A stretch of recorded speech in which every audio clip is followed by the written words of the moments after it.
ও বাংলাদেশের সরকার, ওলামায়ে কেরাম এমন কাউকে খুনও করে নাই, ডাকাতিও করে নাই, এমন কাউকে মার্ডারও করে নাই।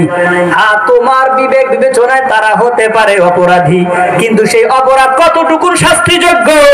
কিন্তু যেই হালাত আমরা দেখি, আবু জাহেল যা পারে নাই, বর্তমানে তা চলতে আছে।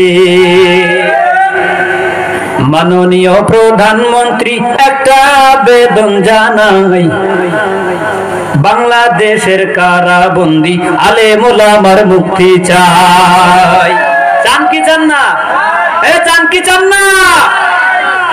আমাদের এই কথা সরকার পর্যন্ত পৌঁছাবে কি পৌঁছাবে না জানা নেই। আমার মাওলার আরশ পর্যন্ত যেন পৌঁছায়।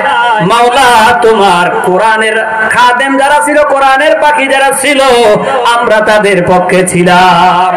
আজকেও শায়েখে পীর সাহেব চরমনায় বয়ান করছিলেন বাজান, প্রায় সময় তিনি বয়ানে বলেন ইব্রাহিম আলাইহিস সালাতু ওয়াস সালামকে নমরুদ অগ্নিকুণ্ডে ফেলায়। একটা ব্যাঙ ওই আগুন নিভানোর জন্য বারবার পানিতে ডুব গেলে আর পেশাব করে, এতটুকু ব্যাঙের পেশাব পানি নিভবেও না এবং আগুনের কাছেও যাইবে না। প্রশ্ন করা হইল এই পরিকল্পনা কেন? বলে আমার মাওলায় দেখুক তার খলিল ইব্রাহিমের পক্ষে আমি আছি।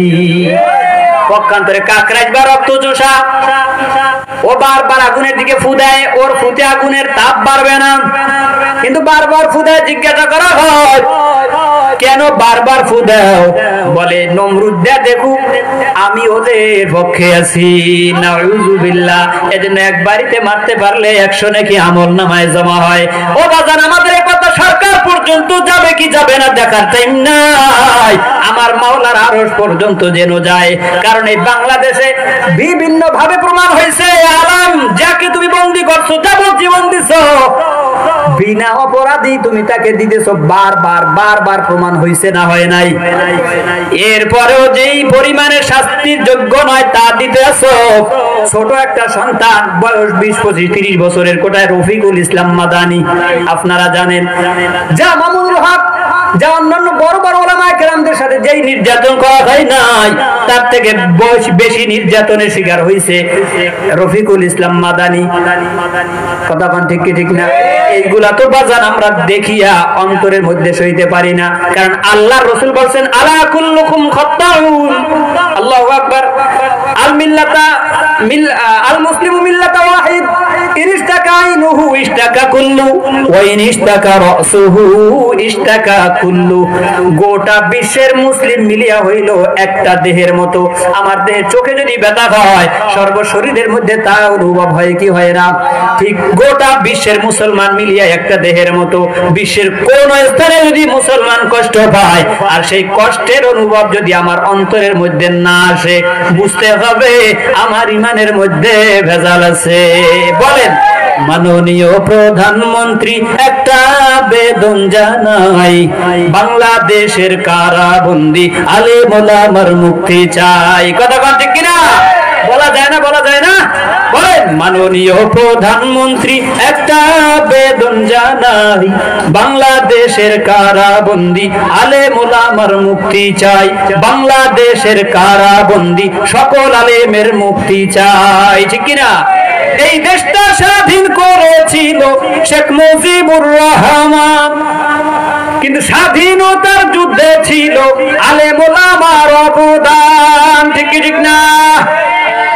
তাহলে আলেম ওলামাদের অবদানকে কেমনি ভাবে তোমরা অস্বীকার করবা? এই দেশটা স্বাধীন করেছিল শেখ মুজিবুর রহমান, কিন্তু স্বাধীনতার যুদ্ধে ছিল আলেম ওলামার অবদান।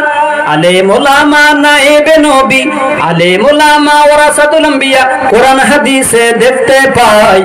বাংলাদেশের কারাবন্দী আলেম ওলামার মুক্তি চাই। বলেন বাংলাদেশের কারাবন্দী সকল আলেমের মুক্তি চাই। মাননীয় প্রধানমন্ত্রী একটা আবেদন জানাই, মাননীয় প্রধানমন্ত্রী একটা আবেদন জানাই, বাংলাদেশের কারাবন্দী আলেম ওলামার মুক্তি চাই। ঠিক কি ঠিক না? যতটুকু কথা কথা বললাম, আল্লাহ আমাকে আমাদের সবাইকে আমল করার তৌফিক দান করুক, পড়েন আমিন। সম্মানিত হাজিরিন, পরিশেষ কথা, রব্বুল আলামিন যদি বৃষ্টি দিয়ে আমাদেরকে কোরআনের বয়ান শুনাইতে চায়, যদি এই পরীক্ষা চলিয়া আসে, আমরা পরীক্ষায় পাশ করতে পারবো না? দুনিয়ার 60-70-80 বছর জিন্দেগি সাজানোর জন্য মাঠে ময়দানে ভিজিয়া, রোদ্রের মধ্যে শুকাইয়া, বৃষ্টির মধ্যে ভিজিয়া কতটুকু কাজ করি কি করি না? তো আখিরাতের জিন্দেগি যার শুরু আছে শেষ হবে না, সেই জিন্দেগিতে শান্তির জন্য মাওলা যদি বৃষ্টি দিয়ে ভিজিয়ে বয়ান শুনাইতেছে, আমরা রাজি আছি। নারায়ে তাকবীর, নারায়ে তাকবীর। আল্লাহ কবুল করুক, মাহফিল হেদায়েতের জন্য জরিয়া বানায় দেখ, সকলে পড়েন আমিন। আখির দাওয়ানা আনিল হামদুলিল্লাহি রাব্বিল আলামিন।